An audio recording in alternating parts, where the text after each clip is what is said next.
নমস্কার বন্ধুরা, আমি মানস বিশ্বাস, দ্য বং ইন্সপিরেশন ইউটিউব চ্যানেলে তোমাদের সবাইকে স্বাগত জানাই। আশা করি তোমরা সবাই সুস্থ আছো এবং ভালো আছো।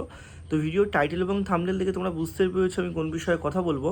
তা আজকে আমি তোমাদের কথা বলবো অন্নপূর্ণা যোজনার যে অফিসিয়াল তোমাদের আজকে একটা বৈঠক হওয়ার কথা ছিল মুখ্যমন্ত্রীর সাথে, মালতী রাভা রয় ম্যাম এবং অর্থমন্ত্রীর, তা সেটা কিন্তু আজকে যথাযথভাবে সম্পূর্ণ হয়নি। এরপর থেকে তোমরা অনেকেই কিন্তু জিজ্ঞাসা করেছো তাহলে তারা কী করে বুঝবো কারা যোগ্য কারা অযোগ্য, আমাদের স্ট্যাটাসটা কেমন আছে, আমরা কি করে বুঝবো, আদেও কি 17ই আগস্টে অন্নপূর্ণা ভাণ্ডারের টাকাটা আমরা পাবো, এবং তোমরা অনেকেই কিন্তু অনেক রকম কথা বলছো। তা দেখো, একদম জেনুইনভাবে যদি এক কথায় আমি বলি, মুখ্যমন্ত্রী তার টাইট শিডিউলের জন্য কিন্তু আজকে এই যে অনুষ্ঠানটা করতে পারেনি। তার মানে কিন্তু এটা না তোমাদের 17ই আগস্ট থেকে তোমাদের যে টাকাটা দেওয়ার যে পন্থাটা আছে সেটা কিন্তু ধূলিসাৎ হয়ে গেল, একদমই না। ঠিক আছে, তোমরা ইতিমধ্যেই জানো যে 15 আগস্টের আগে হর ঘর তিরঙ্গা এটা কিন্তু একটা অনুষ্ঠান কর্মসূচি হয়েছে এবং সেটা 15ই আগস্ট পর্যন্ত চলবে। সেটা নিয়ে কিন্তু তিনি একটা টাইল শিডিউলের মধ্যে আছে।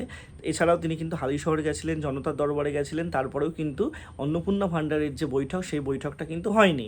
তার মানে এটা না তোমরা কেউ যে 17ই জানুয়ারি যে টাকাটা সেই টাকাটা তোমরা কিন্তু পাবে না, অবশ্যই তোমরা টাকা পাবে। আর বিভিন্ন জায়গায় তোমরা দেখতে পারবে যে তোমার কিন্তু অ্যাপ্রুভ লিস্ট, রিজেক্টেড লিস্ট সব কিন্তু প্রকাশ হয়ে যাচ্ছে, ভাইরাল হয়ে যাচ্ছে অনেক জায়গা থেকে। তা আমি তোমাদেরকে বারে বারে আবারও বলছি যে এখনও তোমাদের হাতে 7 দিন টাইম আছে। তোমরা কিন্তু অবশ্যই চাইলেই ওখানে দাঁড়িয়ে তোমরা কিন্তু তোমার একটা ভেরিফিকেশান করে আসতে পারো। আমি আজকে তোমাদের একদম জেনুইনভাবে বলছি, একজনকে নিয়ে গেছিলাম, আমি নিজে ওখানে দাঁড়িয়ে থেকে তার কিন্তু ভেরিফাইড যে কর্মসূচি সেই জিনিসগুলো দেখিয়ে দিলাম।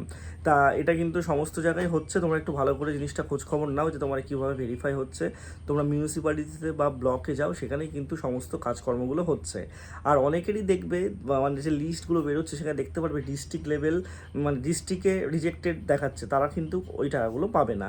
তা কারা কারা টাকা পাবে, কারা কারা টাকা পাবে না, কালকে আমি কিন্তু একদম সবার প্রাইভেসিকে হাইড করে দিয়ে আমি তোমার লিস্টগুলো একটু দেখাবো, তাহলে তোমরা বুঝতে পারবে যে অ্যাকচুয়ালি কী হচ্ছে না হচ্ছে।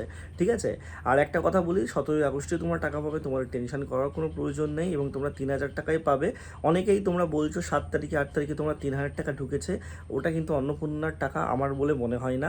ঠিক আছে, এটা অন্য কোনো টাকা সরকারের হবে বা অন্য কোনো কিছু হবে, সেটা অন্নপূর্ণা ভাণ্ডারের টাকা কিন্তু নয়। এইটুকুই বলবো। অবশ্যই চ্যানেলটার সাথে যুক্ত থেকো। তোমাদের যদি আর কোনো কোয়ারিজ লাগে আমাকে নিচে কমেন্ট বক্সে জানিও। ধন্যবাদ।